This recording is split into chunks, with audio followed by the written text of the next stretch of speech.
Waktu habis. Khalifah menuntut bukti nyata. Kenapa burung bisa terbang? Musuhnya sudah menyiapkan pisau cukur. Tapi Abu Nawas tidak membawa sayap, ia membawa patung kayu orang serakah. Dan, siapa yang sebenarnya ia jebak di hari penentuan? Langit Baghdad pada pertengahan musim panas selalu menawarkan keheningan yang mahal setelah hiruk-pikuk siang hari yang berdebu. Angin sejuk dari sungai Tigris merayap perlahan, membawa aroma rempah dan air. Di dalam rumahnya yang sederhana namun penuh dengan gulungan puisi dan kitab usang, Abu Nawas sedang duduk di atas karpet tua. Pikirannya melayang-layang. Ia sedang menyusun sajak, sebuah lelucon cerdas yang siap ia lontarkan kepada Khalifah Harun al-Rashid pada pertemuan berikutnya. Kepalanya sedikit miring, matanya setengah terpejam. Bagi Abu Nawas, dunia adalah panggung komedi yang diatur dengan sangat serius. Tiba-tiba, kedamaian malam itu pecah. Pintu kayu rumahnya digedor dengan keras. Suara gedoran itu kasar, tidak sabar, dan jelas bukan suara seorang tamu biasa. Abu Nawas mengerutkan kening. Ia merasakan ada hal buruk yang datang, sebuah firasat buruk yang jarang meleset. Gedoran itu berulang, lebih kuat dan mendesak. Abu Nawas bangkit dari tempat duduknya, gerakannya lambat dan penuh pertimbangan. Ia mendekati pintu, tangannya menyentuh kayu. Ia tidak langsung membuka. Di baliknya, terdengar suara tarikan napas berat dan gerutuan tidak sabar. Dengan sekali sentak, pintu itu terbuka. Di ambang pintu berdiri seorang utusan istana. Pria itu bertubuh gempal, seragamnya kusut, dan wajahnya dipenuhi keringat dingin meskipun malam telah larut. Matanya memancarkan ketakutan dan kelelahan. Utusan itu seolah-olah baru saja berlari puluhan kilometer tanpa henti. Tanpa mengucapkan sepatah kata pun, utusan itu segera membungkuk dalam-dalam, hampir tersungkur. Tangannya yang gemetar menyodorkan sebuah gulungan perkamen yang diikat pita sutra merah. Di ujung gulungan itu, terlihat jelas cap segel emas dengan lambang kekhalifahan yang berkilauan. Itu adalah cap Khalifah Harun al-Rashid sendiri. Abu Nawas mengambil gulungan itu. Beratnya terasa tidak sebanding dengan ukuran kertasnya. Ia merasakan ketegangan yang memancar dari utusan di depannya. Utusan itu hanya menunggu, menahan napas, tidak berani bergerak. Abu Nawas melangkah mundur, menutup pintu perlahan-lahan. Ia kembali ke karpetnya. Di bawah cahaya lampu minyak yang berkedip, ia melepaskan ikatan pita sutra. Perlahan, ia membuka gulungan itu. Saat matanya mulai menyusuri baris-baris tulisan kaligrafi yang indah namun mencekam, ketenangan di wajah Abu Nawas perlahan menguap. Ia membaca setiap kata. Mulutnya membentuk garis lurus yang tegang. Ini bukan sekadar titah. Ini adalah perangkap yang dipasang dengan sangat rapi. Ia tahu tanpa perlu melihat bahwa ini adalah perbuatan Wazir Ja'far. Hanya wazir yang bisa membujuk khalifah untuk mengeluarkan tantangan yang begitu konyol dan mematikan. Wazir Ja'far, yang selalu mencari kehinaan bagi Abu Nawas, kini berhasil menyajikan sebuah teka-teki alam yang mustahil untuk dipecahkan. Isi gulungan itu jelas dan kejam. Tantangan untuk membuktikan secara langsung, kenapa burung bisa terbang. Waktu yang diberikan hanya sebulan penuh. 1 bulan untuk mengupas misteri alam yang belum pernah dipecahkan oleh para filsuf terhebat. Jika Abu Nawas berhasil, ia akan dihujani dengan dinar emas yang bisa membuatnya hidup mewah seumur hidup. Sebuah iming-iming yang manis. Namun, hukuman atas kegagalan jauh lebih pahit. Bukan hanya pencukuran rambut yang memalukan. Titah itu menambahkan hukuman yang lebih kejam. Penyitaan seluruh harta benda dan pengasingan ke padang pasir selama setahun penuh untuk menggembalakan unta. Sebuah hukuman yang akan merampas kebebasan, martabat, dan tentu saja, kecerdikan seorang penyair. Abu Nawas selesai membaca. Ia menarik napas panjang, menahan emosi yang bergejolak. Ia tidak marah, ia hanya merasa tertantang. Senyum tipis yang penuh perhitungan kembali muncul di sudut bibirnya. Wazir Ja'far telah membuat kesalahan besar. Ia tidak hanya menjebak Abu Nawas, ia juga telah memberikan panggung terbesar dalam hidupnya. Abu Nawas bangkit, gulungan titah itu di tangannya. Ia kembali membuka pintu. Utusan istana itu masih berdiri kaku, menanti reaksi. Abu Nawas mengangguk pelan, seolah-olah baru saja menerima pesanan makanan ringan. Sampaikan pada Khalifah, bisik Abu Nawas, suaranya pelan dan mengancam, bahwa Abu Nawas menerima tantangan ini. Aku akan kembali pada waktunya, membawa jawaban yang tidak akan pernah ia lupakan. Utusan itu menghela napas lega dan segera pergi, lari tunggang langgang seolah dikejar hantu. Abu Nawas menutup pintu. Ia mematikan lampu minyak. Ruangan itu menjadi gelap, hanya diterangi oleh cahaya bulan yang mengintip dari jendela kecil. Ia berjalan ke arah jendela, memandang ke arah langit malam yang tak terbatas. Di sana, di atas atap rumah-rumah Baghdad yang sunyi, seekor burung hantu melintas tanpa suara. Burung itu bergerak dengan elegan, sayapnya diam, seolah melayang di udara. Abu Nawas mengamati penerbangan itu. Ia tidak melihat anatomi atau fisika. Ia melihat keinginan. Kepalanya berputar, mencari ide. Sebulan. Waktu yang sangat singkat untuk menemukan bukti fisik atas sebuah pertanyaan filosofis.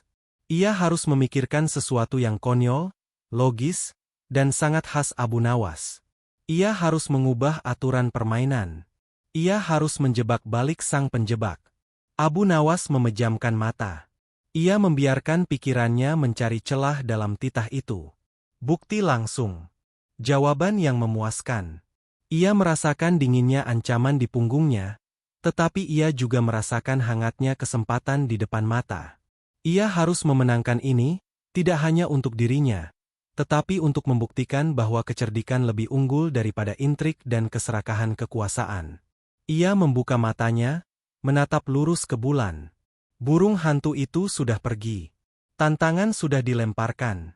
Abu Nawas kini harus terbang lebih tinggi dari musuhnya, atau ia akan jatuh ke padang pasir. Waktu mulai berjalan, dan di Baghdad, setiap detik terasa bagaikan pasir yang jatuh dari jam waktu. Abu Nawas mulai menjalani hari-harinya di bawah sorotan yang terang. Setiap kali ia melangkah keluar dari rumahnya yang tenang, ia merasakan tatapan-tatapan aneh menempel di punggungnya. Para mata-mata yang disewa Wazir Ja'far dan Sa'idi bin Taufik ternyata jauh dari kata terampil. Mereka adalah sekelompok orang yang berusaha keras untuk tidak terlihat mencolok, yang justru membuat mereka tampak sangat mencurigakan. Ada seorang penjual air yang tiba-tiba selalu muncul di gang yang sama, meskipun gang itu tidak pernah dilewati orang haus. Ada seorang pedagang sayur yang membawa keranjang kosong dan hanya mondar-mandir di depan rumah Abu Nawas, berpura-pura menunggu pelanggan yang tidak pernah datang. Abu Nawas menyadari bahwa cara terbaik untuk mengatasi musuh yang tidak kompeten adalah dengan memberi mereka terlalu banyak hal konyol untuk dicatat. Ia memutuskan untuk mengubah hidupnya menjadi sebuah drama absurd, sebuah opera sabun yang akan membuat Wazir Ja'far pusing 7 keliling saat membaca laporannya. Hari pertama pengawasan, Abu Nawas pergi ke pasar. Ia tidak mencari buku fisika atau sangkar burung. Ia justru berhenti lama di depan toko tukang jahit yang terkenal ahli membuat pakaian untuk unta. Ia berdiri di sana selama hampir 2 jam, mengamati pola dan jahitan, sesekali mengangguk dengan ekspresi sangat serius, seolah-olah sedang menghitung detail kritis untuk sebuah proyek besar. Para mata-mata buru-buru mencatat. Hari pertama, Abu Nawas sedang mempelajari desain pakaian unta dengan intensitas yang tidak wajar. Mungkin ia sudah menerima nasibnya. Keesokan harinya, Abu Nawas mengunjungi kebun binatang kecil yang dikelola oleh seorang pria tua yang tuli. Ia tidak melihat singa atau harimau. Ia menghabiskan seluruh waktunya di depan kandang kura-kura, berlutut, dan berbicara kepada kura-kura itu dengan nada berbisik yang panjang dan mendalam. Ia akan sesekali menunjuk ke langit, lalu kembali menunjuk ke tempurung kura-kura, dan mengangguk perlahan. Mata-mata Wazir Ja'far, yang bersembunyi di balik semak-semak, saling pandang dengan bingung. Mereka mencatat, hari kedua, Abu Nawas meminta nasihat dari kura-kura tentang penerbangan. Diyakini ia sedang mencari filosofi kecepatan yang lambat. Permainan kucing dan tikus ini semakin lucu. Abu Nawas mulai membeli barang-barang yang sangat acak. Ia membeli 100 meter tali pancing, lalu segera membeli 1 liter madu murni. Ia membeli sebongkah besar es yang mencair di tengah jalan, lalu membeli sebungkus biji-bijian yang ia taburkan di atap rumah tetangga yang galak. Para mata-mata itu harus menjelaskan dalam laporan mereka bagaimana semua barang ini saling terkait dengan misteri penerbangan burung. Laporan harian yang sampai di meja Wazir Ja'far mulai terasa aneh. Abu Nawas pagi ini mencoba melompat dari bangku taman sambil memegang daun pisang di setiap tangan. Ia tidak terbang. Ia hanya jatuh dengan memalukan. Sore hari, ia membeli sebuah boneka kayu yang jelek, menggambar wajah wazir di atasnya, lalu menggantungnya di pohon kurma. Kami mencatatnya, meskipun kami tidak tahu hubungannya dengan penerbangan. Wazir Ja'far mulai frustrasi. Ia telah menghabiskan banyak uang untuk membayar para mata-mata ini, tetapi yang ia dapatkan hanyalah cerita-cerita tentang kegilaan yang makin menjadi-jadi. Ia memanggil Sa'idi bin Taufik, dan keduanya berdebat. Sa'idi bin Taufik bersikeras bahwa Abu Nawas sedang membuat ramuan sihir. Wazir Ja'far yakin Abu Nawas hanya panik dan menjadi gila karena tekanan. Mereka berdua gagal memahami bahwa inilah rencana Abu Nawas, membuat musuhnya kelelahan karena harus menganalisis hal-hal yang tidak penting. Abu Nawas, di sisi lain, menikmati pertunjukan kecilnya sendiri. Ia tahu bahwa selama perhatian musuhnya terfokus pada aksi konyolnya, mereka tidak akan melihat persiapan yang sebenarnya. Ia menjaga rahasia tentang proyek terpentingnya. Malam harinya, setelah ia yakin para mata-mata sudah kembali ke sarang mereka untuk menyusun laporan konyol, Abu Nawas duduk di depan tungku kecil di belakang rumahnya. Ia mengeluarkan sepotong kecil kayu berkualitas tinggi yang ia sembunyikan. Ia mulai mengukir, perlahan dan hati-hati, sebuah bentuk kecil yang tidak jelas. Ini adalah satu-satunya kegiatan seriusnya. Ia tahu, waktu sebulan itu terlalu cepat untuk menghabiskan waktu dengan lelucon terus-menerus. Ia harus segera bergerak. Permainan mengecoh musuh ini sudah cukup. Keesokan paginya, Abu Nawas tidak melakukan kunjungan konyol apapun. Ia mengemas tas kecil berisi beberapa pakaian, sedikit roti kering, dan alat ukirnya. Ia berjalan menuju gerbang kota, seolah-olah hendak melakukan perjalanan jauh. Para mata-mata Wazir Ja'far segera berlarian ke sana kemari, mencoba mencari tahu kemana tujuan Abu Nawas. Namun, Abu Nawas tidak memberitahu siapapun. Ia hanya berjalan, pandangannya lurus ke depan, meninggalkan kota yang penuh intrik di belakangnya. Ia tahu, langkah selanjutnya adalah menemukan tempat yang benar-benar sunyi, tempat yang tidak akan pernah terpikirkan oleh Wazir Ja'far. Tempat di mana ia bisa mengubah kecerdasan menjadi bukti nyata. Abu Nawas telah menghilang. Hanya tersisa laporan-laporan konyol tentang kura-kura dan pakaian unta di meja Wazir Ja'far. Sementara jawaban sesungguhnya berada jauh di luar gerbang Baghdad. Abu Nawas berjalan meninggalkan hiruk-pikuk Baghdad. Ia memilih jalur kecil, menyusuri tepi sungai, menjauhi jalan besar yang pasti diawasi oleh kaki tangan Wazir Ja'far. Keputusannya untuk menghilang adalah langkah jenius. Ia tahu Wazir akan mengira ia menyerah karena panik, atau sedang mencari guru filsafat di kota lain. Tidak ada yang akan menduga bahwa Abu Nawas, si penyair kota, justru mencari jawaban di kesunyian alam. Perjalanan itu membawanya jauh dari kemewahan dan intrik istana. Tujuannya adalah sebuah desa kecil yang terletak di antara perbukitan yang ditumbuhi pohon zaitun, sebuah tempat yang jarang dikunjungi, tempat di mana waktu bergerak perlahan dan berita tentang khalifah baru sampai setelah sebulan. Setibanya di sana, penduduk desa menyambutnya dengan keramahan yang lugu. Mereka mengenalnya dari cerita-cerita jenaka yang menyebar dari mulut ke mulut, tetapi mereka tidak tahu tentang titah berbahaya yang kini menggantung di atas kepalanya. Bagi mereka, Abu Nawas hanyalah seorang musafir yang mencari ketenangan. Abu Nawas pun menghabiskan hari-harinya di sana dengan kesibukan yang sangat berbeda dari aktivitasnya yang konyol di Baghdad. Ia tidak mencari kitab-kitab tebal. Ia tidak mencoba eksperimen aneh. Ia melakukan hal yang paling sederhana dan paling mendasar, mengamati. Ia duduk berjam-jam di padang rumput, menatap langit. Ia melihat seekor elang berputar di atas kepalanya, memanfaatkan arus udara panas tanpa mengepakkan sayap terlalu keras. Ia melihat burung-burung pipit yang kecil terbang cepat, bergerak dari satu ranting ke ranting lain. Ia melihat sepasang merpati lepas landas dari sarangnya dengan gerakan yang kuat dan terukur. Semua pengamatannya mengarah pada satu kesimpulan. Semua burung memiliki sayap. Semua burung memiliki tulang yang ringan. Itu adalah fakta biologis. Tetapi itu bukan jawaban dari pertanyaan Khalifah. Khalifah tidak meminta deskripsi ilmiah. Khalifah meminta pemecahan misteri. Kenapa mereka memilih untuk terbang? Abu Nawas mulai memahami. Jawaban yang ia cari bukanlah tentang bagaimana mereka bisa terbang, melainkan motivasi yang mendorong mereka untuk mengangkat diri dari bumi. Ia melihat anak-anak desa bermain kejar-kejaran. Mereka berlari sekuat tenaga, tubuh mereka didorong oleh keinginan untuk menangkap atau melarikan diri. Ia melihat seorang gembala yang mendorong domba-dombanya menyeberangi sungai.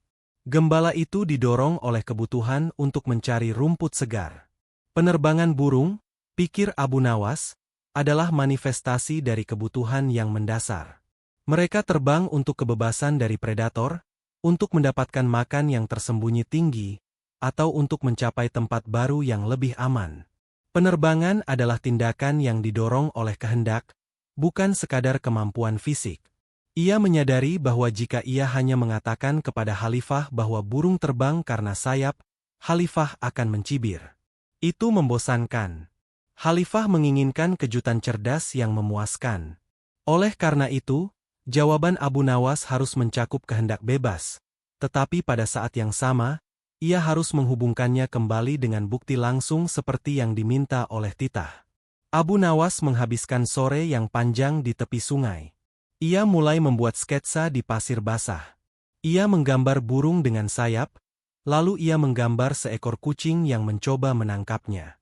Ia menggambar sebatang pohon dengan buah yang menggoda. Ia kemudian menggambar sosok manusia. Sketsa sosok manusia itu tidak memiliki sayap, tetapi Abu Nawas menambahkan rantai di kakinya, rantai yang mengikatnya ke sekantong koin emas. Rantai ini melambangkan keserakahan dan beban duniawi yang membuat manusia tidak bisa terbang dalam arti kebebasan. Abu Nawas menyentuh sketsa itu. Ia tersenyum tipis. Ia telah menemukan esensi jawabannya. Sekarang ia hanya perlu menemukan cara untuk membuktikannya. Ia harus menciptakan sebuah adegan, sebuah pertunjukan, yang menunjukkan bahwa dorongan kebutuhan adalah kunci utama dari penerbangan. Dan bukti itu harus melibatkan unsur-unsur di istana yang ia tinggalkan. Ia mengemasi barang-barangnya, kini dengan tujuan yang jauh lebih jelas di benaknya. Ia tidak lagi melihat keindahan alam hanya sebagai pelarian, tetapi sebagai petunjuk. Dalam perjalanannya kembali menuju jalur yang agak ramai, ia mendengar desas-desus. Para pedagang yang lewat membicarakan kegembiraan Wazir Ja'far dan Sa'idi bin Taufik. Mereka yakin Abu Nawas telah menghilang karena takut, dan mereka sudah menyiapkan perayaan besar untuk hari kehinaan Abu Nawas. Hal ini semakin memacu Abu Nawas. Ia harus bertindak cepat. Tepat saat matahari terbenam, ia tiba di sebuah gubuk kecil yang tersembunyi di balik hutan pohon pinus. Cahaya kecil tampak dari jendela gubuk itu. Ini adalah tujuan sesungguhnya. Abu Nawas tahu, di sana, ia akan menemukan tangan ajaib yang dapat mengubah konsep filosofisnya menjadi bukti fisik yang mengejutkan. Abu Nawas berdiri di ambang gubuk. Ia telah menemukan, kenapa, dari penerbangan. Kini saatnya mencari, bagaimana, untuk membuktikannya di hadapan Khalifah. Gubuk kecil yang ditemukan Abu Nawas terletak tersembunyi, seolah alam enggan memperlihatkannya kepada dunia luar. Asap tipis mengepul dari cerobongnya, membawa aroma halus kayu yang baru dipotong dan dibakar. Cahaya dari jendela gubuk itu kuning dan hangat, sebuah kontras yang menenangkan setelah dinginnya intrik istana. Di dalam, tinggallah Syekh Khalil. Ia adalah seorang seniman kayu tua. Sejak lahir, ia tidak pernah bisa mendengar atau berbicara. Keheningannya membuat tangannya menjadi sangat sensitif dan terampil. Ia bisa mengukir detail sekecil apapun dengan presisi yang sempurna, seolah ia bisa mendengar jiwa kayu itu sendiri. Ia hidup terpisah dari masyarakat, dan karena keterbatasannya, ia luput dari jaringan mata-mata Wazir Ja'far. Abu Nawas melangkah masuk. Syekh Khalil sedang membungkuk di atas bangku kerjanya, fokus mengukir miniatur patung kuda. Ia mengangkat kepala saat merasakan getaran langkah kaki di lantai tanah. Matanya yang damai menatap Abu Nawas tanpa rasa takut atau ingin tahu berlebihan. Komunikasi antara Abu Nawas dan Syekh Khalil adalah sebuah tarian bisu. Abu Nawas mengeluarkan gulungan perkamen kosong dan mulai membuat sketsa. Ia tidak menulis kata-kata. Ia menggambar.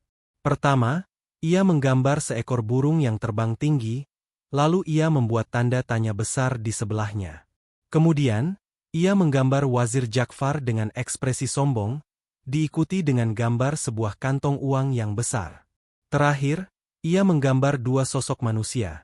Satu dengan rantai di kaki, satu lagi tanpa rantai dan terlihat gembira. Ia menyentuh gambar yang dirantai itu dengan ekspresi serius, lalu menunjuk ke udara. Syekh Khalil mengamati sketsa itu dengan saksama, jari-jarinya yang kasar menyentuh garis-garis pensil. Ia tidak bingung. Keheningan yang menyelimutinya telah memberinya pemahaman yang mendalam tentang makna di balik gerakan. Ia mengerti bahwa Abu Nawas tidak hanya meminta sebuah patung, melainkan sebuah bukti untuk ide yang kompleks. Syekh Khalil mulai bergerak. Ia mengambil palu kecil dan memukul pahatnya ke sebuah balok kayu. Ia menunjukkan bahwa ia mengerti, dan ia menerima permintaan itu. Abu Nawas kemudian memberikan instruksi yang lebih spesifik. Ia mengeluarkan sebuah patung kayu kecil yang ia ukir sendiri saat di Baghdad. Sosok manusia dengan wajah yang sangat jelek dan khas. Ia tidak perlu mengatakan apa-apa. Syekh Khalil tahu bahwa ia harus membuat patung miniatur yang sangat detail, meniru wajah yang sangat mirip dengan salah satu tokoh yang digambar Abu Nawas, Sa'idi bin Taufik, si pedagang kikir. Sosok kecil itu harus dalam posisi sedang memeluk sesuatu yang bulat, seolah sedang memegang kekayaan dengan erat. Selain patung manusia itu, Abu Nawas membuat sketsa sebuah kotak kayu besar yang tertutup rapat, hanya dengan lubang kecil di bagian atas. Di dalam kotak itu, ia membuat sketsa patung miniatur Sa'idi bin Taufik harus digantung, terikat pada tali tipis yang tidak terlihat dari luar. Syekh Khalil mengangguk, ia mengerti teknik ilusi yang dibutuhkan. Bagian yang paling aneh datang berikutnya. Abu Nawas mengeluarkan dua cincin kecil yang terbuat dari emas murni yang ia simpan. Ia menyerahkan cincin itu kepada Syekh Khalil, dan menunjuk kedua ekor merpati yang hinggap di jendela gubuk.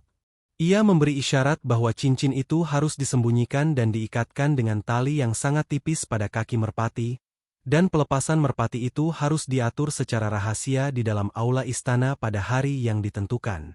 Syekh Khalil, meskipun bisu, mampu tertawa dalam hati, terlihat dari kerutan di matanya.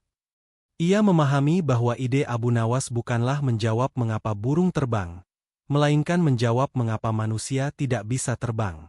Jawaban Abu Nawas adalah sebuah pertunjukan yang akan membandingkan kebebasan alami burung dengan beban keserakahan manusia. Mereka berdua mulai bekerja. Abu Nawas membantu memotong dan mengamplas kayu, sementara Syekh Khalil fokus pada detail ukiran yang halus. Proyek ini harus sempurna. Patung itu harus konyol tetapi akurat. Kotaknya harus terlihat biasa, tetapi harus memiliki mekanisme yang memungkinkan patung itu digantung dengan cara yang membuat ilusi optik. Setiap hari yang berlalu di gubuk itu adalah hari yang berharga. Abu Nawas menggunakan waktu ini untuk memoles narasi yang akan ia sampaikan di hadapan Khalifah. Ia tahu, kata-kata adalah senjata utamanya, dan bukti fisik yang dibuat Syekh Khalil akan menjadi peluru yang tepat sasaran. Mereka bekerja tanpa lelah. Di luar, Wazir Ja'far masih menerima laporan konyol dari para mata-mata yang mengira Abu Nawas telah menghilang karena menyerah.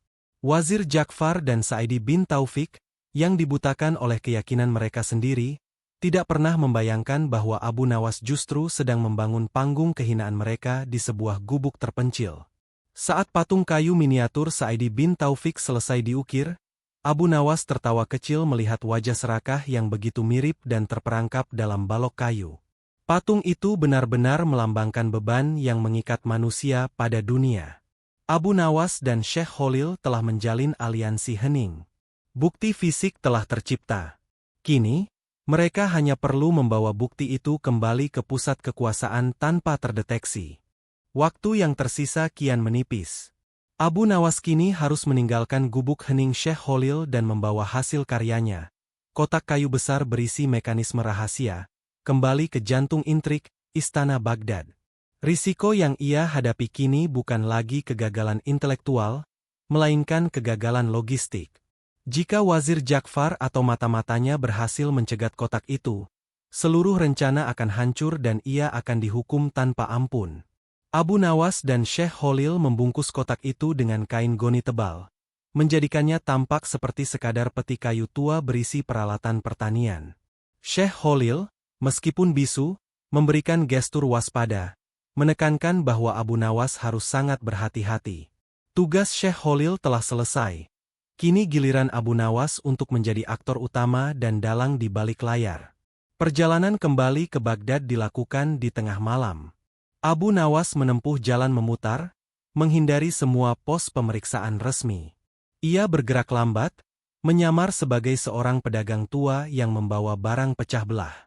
Setiap kali ia mendengar langkah kuda atau suara gerobak di kejauhan, ia segera menyembunyikan peti itu di balik semak-semak. Ketakutan akan kegagalan membuatnya sangat fokus. Setelah beberapa hari perjalanan yang melelahkan, ia akhirnya tiba di pinggiran kota Baghdad, beberapa hari sebelum batas waktu yang ditentukan. Tugas selanjutnya adalah yang paling sulit, mengatur panggung di dalam istana itu sendiri. Abu Nawas tahu ia tidak bisa masuk secara diam-diam. Ia membutuhkan bantuan orang dalam.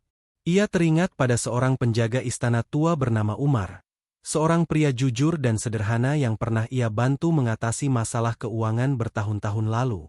Abu Nawas mengirim pesan rahasia melalui seorang pengantar roti yang dipercayainya.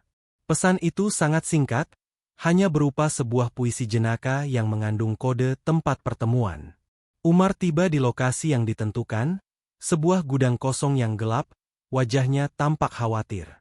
Ia tahu bahwa berhubungan dengan Abu Nawas saat ini bisa berarti pemecatan, atau bahkan hukuman yang lebih buruk. Abu Nawas menjelaskan rencananya, bukan dengan kata-kata panjang, tetapi dengan gerakan tangan dan sketsa cepat di lantai berdebu. Ia menjelaskan tentang kotak kayu, tentang tentu.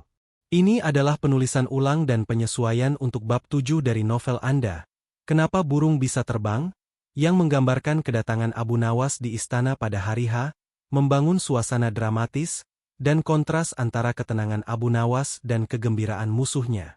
Gaya bahasa tetap sederhana, mengalir, dan tanpa dialog. Piala bab 7. Kedatangan yang mencolok. Hari besar telah tiba. Matahari pagi bersinar cerah di atas kubah-kubah istana Baghdad. Namun suasana di dalam aula utama terasa tegang dan penuh antisipasi. Udara terasa berat oleh berbagai emosi.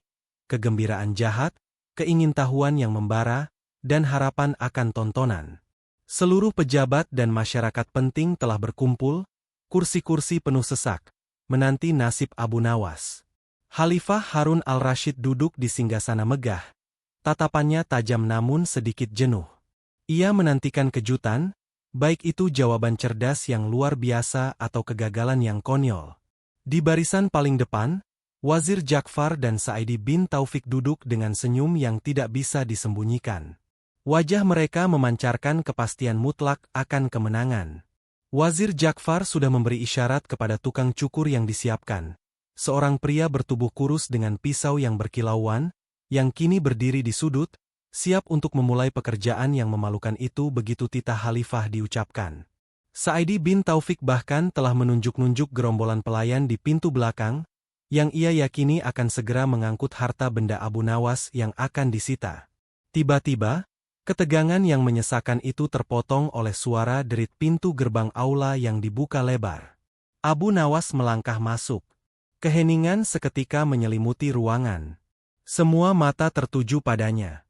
Abu Nawas tidak datang dengan menyeret kaki atau ekspresi ketakutan. Ia justru mengenakan jubah yang baru, bersih, dan sederhana. Langkahnya santai, seperti seorang tamu yang diundang untuk jamuan makan malam. Ia tampak tenang, terkendali, dan di sudut bibirnya tersungging senyum kecil yang misterius. Ketenangan ini membuat Wazir Ja'far dan Sa'idi bin Taufik saling pandang dengan sedikit rasa gelisah yang baru muncul. Di sampingnya, dua pelayan istana yang tampak tegang mendorong sebuah kotak kayu besar yang tertutup rapat oleh kain beludru hitam. Kotak itu ukurannya cukup besar dan tampak berat. Keberadaan kotak ini membuktikan bahwa Abu Nawas tidak datang dengan tangan kosong atau hanya dengan puisi. Ia membawa bukti fisik. Abu Nawas maju ke tengah aula, memposisikan dirinya di depan Khalifah, dan tepat di antara Wazir dan Sa'idi bin Taufik. Ia memberikan hormat yang anggun kepada Khalifah, mengabaikan sama sekali tatapan tajam dan penuh permusuhan dari musuh-musuhnya.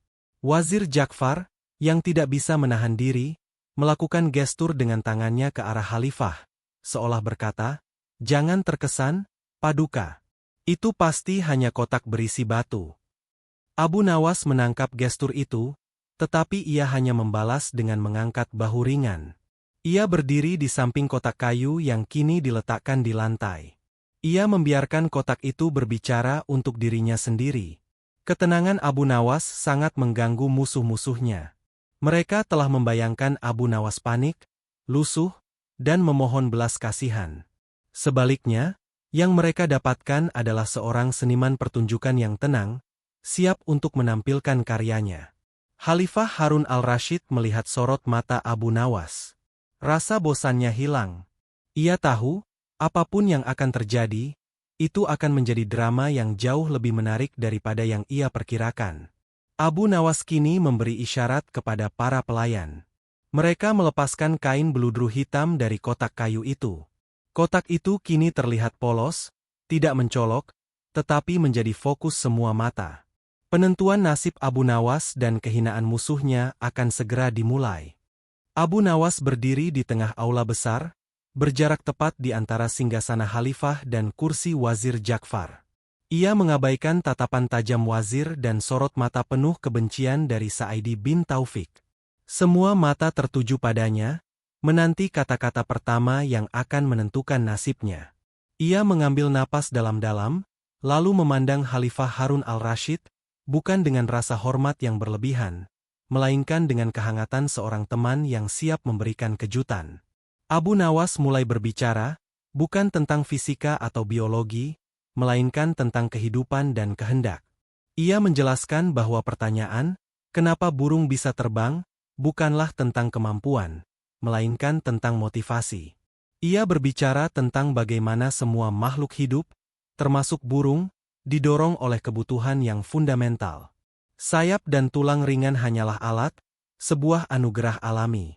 Namun, pendorong sejatinya adalah kebutuhan untuk hidup lebih baik. Ia menggerakkan tangannya, menggambarkan seekor burung yang harus meninggalkan sarangnya yang dingin untuk mencari kehangatan sinar matahari.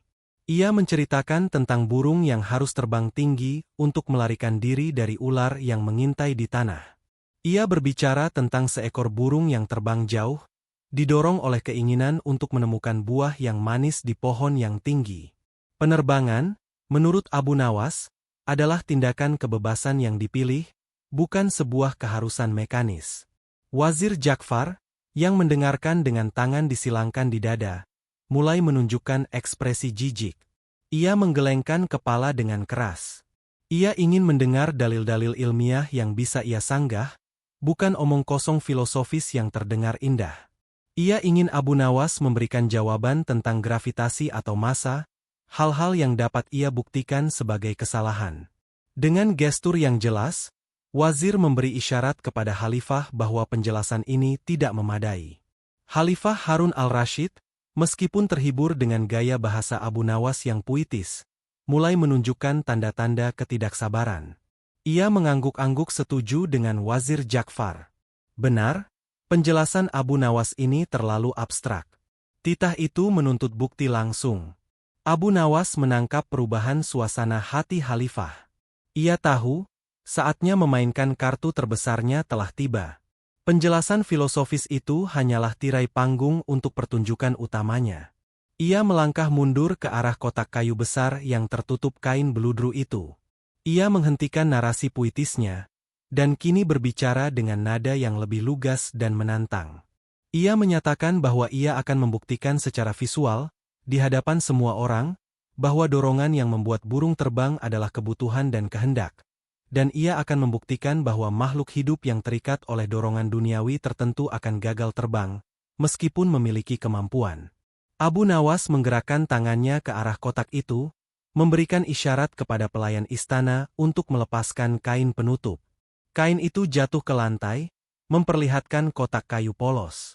Di bagian atas kotak, ada lubang kecil dan seutas tali tipis yang menjuntai. Semua orang mencondongkan badan, mencoba melihat apa yang ada di dalamnya. Khalifah pun ikut penasaran, menyipitkan mata. Abu Nawas menunjuk ke arah lubang itu, kemudian ke tali yang menjuntai. Ia menjelaskan bahwa di dalam kotak itu terdapat bukti nyata dari apa yang ia maksud. Ia menantang Wazir Ja'far untuk mendekat, tetapi Wazir Ja'far menolak, tetap duduk angkuh, yakin itu adalah jebakan konyol lainnya. Abu Nawas mengangguk pada dirinya sendiri, seolah-olah penolakan itu adalah bagian dari rencananya. Ia meraih tepi kotak, dan dengan gerakan yang disengaja lambat, ia mengangkat kotak itu sedikit. Semua orang terdiam. Ini adalah puncak ketegangan. Mereka akan segera melihat apakah Abu Nawas akan bebas, atau apakah ia akan jatuh ke padang pasir. Kotak itu terangkat, dan apapun yang ada di dalamnya akan segera terlihat. Abu Nawas mengangkat kotak kayu itu perlahan. Mata semua orang, termasuk Khalifah Harun al-Rashid, kini terfokus total. Saat Abu Nawas memiringkan kotak, isinya terungkap. Di dalamnya, tergantung dari tali tipis yang hampir tidak terlihat, adalah miniatur patung kayu. Patung itu diukir dengan detail yang luar biasa. Patung manusia kecil, tanpa sayap, dan di wajahnya terukir ekspresi keserakahan yang tak terbantahkan. Sangat mirip dengan wajah Sa'idi bin Taufik, si pedagang kikir. Patung itu terlihat seolah sedang memeluk sesuatu dengan erat, melambangkan beban kekayaan duniawi. Abu Nawas menunjuk patung itu. Ia menjelaskan, dengan gestur yang jelas, bahwa patung ini melambangkan manusia yang terikat pada bumi oleh beban keserakahan dan kebencian. Sosok ini tidak akan pernah bisa terbang karena ia memilih untuk diikat oleh rantai duniawi. Patung ini menunjukkan, manusia tidak bisa terbang karena mereka tidak mau melepaskan beban mereka. Wazir Ja'far bangkit, siap memprotes. Ia akan mengatakan bahwa itu hanyalah ukiran kayu dan bukan bukti nyata. Namun, Abu Nawas lebih cepat. Tiba-tiba, ia menunjuk ke langit-langit aula, tempat ia dan penjaga Umar telah memasang perangkap rahasia. Pada saat yang sama, dari balik tirai besar di sisi aula, Syekh Khalil, yang diam-diam diselundupkan oleh penjaga Umar, melakukan tugasnya. Ia melepaskan sepasang merpati yang sudah disiapkan. Burung-burung itu, dibantu oleh arus udara di aula, terbang dengan anggun, berputar-putar di atas kepala Khalifah. Mereka tampak benar-benar bebas. Mereka telah membuktikan bagian pertama dari jawaban, kebebasan burung. Sekarang, giliran bagian kedua. Abu Nawas menoleh, senyumnya kini berubah menjadi seringai penuh kemenangan. Ia menunjuk lurus ke arah Wazir Ja'far dan Sa'idi bin Taufik. Wajah kedua pria itu mendadak pucat. Mereka merasakan firasat buruk yang mengerikan. Dengan gestur tangan yang kuat dan dramatis, Abu Nawas memerintahkan 4 orang pengawal istana yang besar dan perkasa, yang sebelumnya sudah diinstruksikan, untuk bergerak. Para pengawal itu bergegas menuju Wazir Ja'far dan Sa'idi bin Taufik. Kedua musuh itu berusaha melawan, tetapi sia-sia. Para pengawal mencengkeram lengan dan kaki mereka. Tanpa basa-basi, pengawal itu mengangkat tubuh Wazir Ja'far dan Sa'idi bin Taufik secara paksa dari lantai, membuat mereka berteriak kaget dan meronta-ronta, hanya dengan gestur, tanpa suara. Wazir Ja'far dan Sa'idi bin Taufik kini melayang di udara, diangkat tinggi-tinggi oleh 4 pengawal. Mereka tampak konyol, Lengan dan kaki mereka meronta sia-sia di atas kerumunan. Abu Nawas berteriak, hanya dengan gestur teatrikal. Paduka Khalifah. Lihatlah bukti langsung yang kedua. Kedua pria ini juga bisa terbang. Mereka terbang bukan karena kebebasan yang mulia seperti merpati, tetapi karena dorongan kebutuhan yang sama sekali berbeda. Kebutuhan mereka adalah untuk dikeluarkan dari lingkungan yang penuh dengan racun intrik, kebencian, dan keserakahan yang mereka sebarkan. Mereka diangkat ke udara sebagai hukuman, agar mereka merenungkan beratnya dosa keserakahan dan iri hati.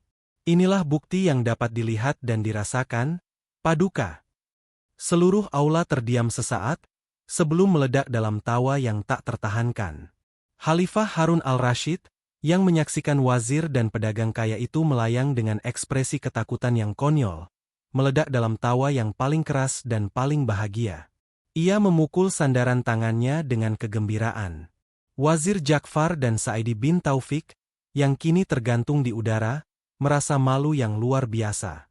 Pakaian mereka kusut, topi mereka jatuh, dan martabat mereka hancur berkeping-keping. Abu Nawas berhasil. Ia tidak hanya menjawab pertanyaan mustahil dengan cerdik, tetapi ia menggunakan kesempatan itu untuk memberikan hukuman yang sempurna dan sangat lucu kepada musuhnya, sekaligus memberikan hiburan tak terlupakan kepada Khalifah. Ia telah membuktikan bahwa kehendak dan kebutuhan adalah kunci, baik untuk burung maupun untuk manusia. Khalifah mengacungkan jempol, gestur persetujuan, kepada Abu Nawas, sebuah isyarat yang menyatakan kemenangan sudah di tangan. Namun, kejutan cerdas Abu Nawas yang sesungguhnya belum berakhir. Tawa Khalifah Harun al-Rashid bergemuruh memenuhi aula, melebur dengan tawa para hadirin yang tak tertahankan. Wazir Ja'far dan Sa'idi bin Taufik diturunkan oleh pengawal, wajah mereka merah padam, terbungkus rasa malu yang membakar. Khalifah mengangguk kepada Abu Nawas, memberi isyarat bahwa taruhan dimenangkan. Dinar emas adalah miliknya. Namun, Abu Nawas belum selesai. Ia menghampiri singgasana Khalifah. Ia berdiri di hadapan sang penguasa, memberikan hormat, dan kemudian menunjuk ke kotak kayu dan ke arah Wazir Ja'far yang kini sedang berusaha memperbaiki pakaiannya yang kusut. Abu Nawas mengambil tali tipis yang sebelumnya menggantung patung kayu kecil itu. Ia menunjukkan tali itu kepada Khalifah, lalu ia menunjuk ke arah merpati-merpati yang kini sudah mendarat di atas balok kayu. Ia kemudian mengeluarkan tali tipis lain yang tersembunyi di dalam jubahnya. Ia menjelaskan, dengan gestur serius, bahwa ia telah memberikan bukti langsung. Burung terbang karena kebebasan, sementara manusia yang terikat keserakahan tidak bisa terbang. Lalu, Abu Nawas menunjuk ke kaki kedua merpati itu. Merpati-merpati itu terlihat bersih, tetapi Abu Nawas menunjukkan bahwa sebelumnya, di kaki mereka terikat dua cincin emas kecil yang kini ia keluarkan dari kantongnya. Kejutan pertama terungkap, Abu Nawas menjelaskan bahwa merpati-merpati itu tidak hanya terbang karena kebebasan alami, tetapi karena ia memberi mereka motivasi yang didorong oleh kebutuhan yang lebih besar. Hadiah berupa emas yang ia janjikan, melalui mekanisme ikatan, agar mereka terbang ke titik tertentu. Motivasi, Paduka, adalah kunci. Dorongan adalah tali yang tak terlihat. Khalifah tersenyum, mengerti bahwa Abu Nawas telah memasukkan unsur, hadiah, untuk menguatkan argumen, kebutuhan, terbang. Namun, Abu Nawas kini beralih ke kejutan yang paling mematikan. Ia melangkah ke arah Wazir Ja'far. Ia mengambil tali yang tadi mengikat patung kayu Sa'idi bin Taufik. Ia menjelaskan, dengan gestur yang lebih dramatis, bahwa ia tidak hanya memancing merpati dengan emas, tetapi ia juga memancing Wazir Ja'far dan Sa'idi bin Taufik dengan motivasi yang sama, keserakahan. Abu Nawas mengeluarkan secarik kertas kecil yang tergulung rapi, yang ia ambil dari saku Wazir Ja'far saat wazir diangkat oleh pengawal. Ia menyerahkan kertas itu kepada Khalifah. Khalifah membuka kertas itu dan matanya melebar. Kertas itu adalah salinan surat rahasia yang dikirimkan Abu Nawas kepada Wazir Ja'far beberapa hari sebelumnya. Kejutan besar terungkap. Surat itu, tanpa ada dialog dalam narasi novel, berisi perjanjian rahasia yang dibuat oleh Abu Nawas. Ia berjanji kepada Wazir Ja'far dan Sa'idi bin Taufik bahwa jika ia berhasil memenangkan taruhan ini dan mendapatkan dinar emas, ia akan membaginya menjadi 3, asalkan Wazir Ja'far dan Sa'idi bin Taufik memastikan tantangan itu berjalan lancar dan semua mata-mata tetap fokus pada hal-hal konyol yang ia lakukan. Abu Nawas telah membohongi musuhnya sendiri dengan menjanjikan untung besar dari kemenangan ini, sebuah janji yang membuat Wazir Ja'far begitu tenang dan yakin akan kegagalan Abu Nawas, karena Wazir berpikir Abu Nawas akan sengaja gagal agar ia tidak perlu berbagi harta, padahal Abu Nawas sudah merencanakan kemenangan total. Wazir Ja'far dan Sa'idi bin Taufik, yang dibutakan oleh janji keuntungan yang menggiurkan itu, tidak hanya gagal mengawasi Abu Nawas, tetapi mereka secara efektif membantu Abu Nawas dengan memastikan tidak ada yang mengganggu persiapannya, karena mereka takut Abu Nawas gagal dan mereka tidak mendapatkan bagian. Wazir Ja'far kini menyadari kebodohannya. Ia tidak hanya dipermalukan dengan diangkat paksa, tetapi ia juga telah bersekongkol membantu musuhnya sendiri karena ia dikendalikan oleh tali keserakahan yang tak terlihat, sama seperti patung kayu yang ia lihat di awal. Abu Nawas membungkuk dalam. Burung terbang karena ia ingin bebas dan mencari makan. Dan manusia tidak bisa terbang ke ketinggian martabat karena mereka terikat pada keserakahan. Aku, Paduka, berhasil terbang melewati tantangan ini karena aku tahu tali mana yang harus aku putuskan, dan tali mana yang harus aku gunakan untuk mengikat musuh-musuhku. Khalifah Harun al-Rashid kini benar-benar kewalahan. Ia tidak hanya terhibur, tetapi juga takjub oleh lapisan kecerdikan berlapis ini. Abu Nawas tidak hanya menjawab pertanyaan tentang penerbangan, tetapi juga memberikan pelajaran moral, hukuman, dan analisis psikologis yang tajam di saat yang bersamaan. Khalifah tertawa sekali lagi, kali ini tawa yang penuh rasa hormat. Ia memerintahkan agar dinar emas segera diberikan kepada Abu Nawas. Kemudian, ia menunjuk ke arah Wazir Ja'far dan Sa'idi bin Taufik yang kini hanya bisa tertunduk malu. Sebagai hukuman, Khalifah memerintahkan Wazir Ja'far dan Sa'idi bin Taufik untuk mengganti semua biaya pembuatan kotak kayu dan cincin emas yang digunakan Abu Nawas dalam pertunjukan itu, serta menghabiskan sebulan penuh untuk mencatat semua spesies burung yang terbang di atas Baghdad, sebagai pelajaran nyata tentang kebebasan. Abu Nawas pergi dari istana, membawa sekantong emas dan kemenangan gemilang, meninggalkan para musuhnya yang terikat pada tugas yang membosankan dan memalukan. Ia telah membuktikan, sekali lagi, bahwa kecerdikan adalah sayap paling kuat di dunia, dan tali yang tak terlihat adalah senjata yang paling berbahaya. Dengan ini, novel, Kenapa Burung Bisa Terbang, selesai dalam 10 bab, memenuhi semua ketentuan yang Anda berikan.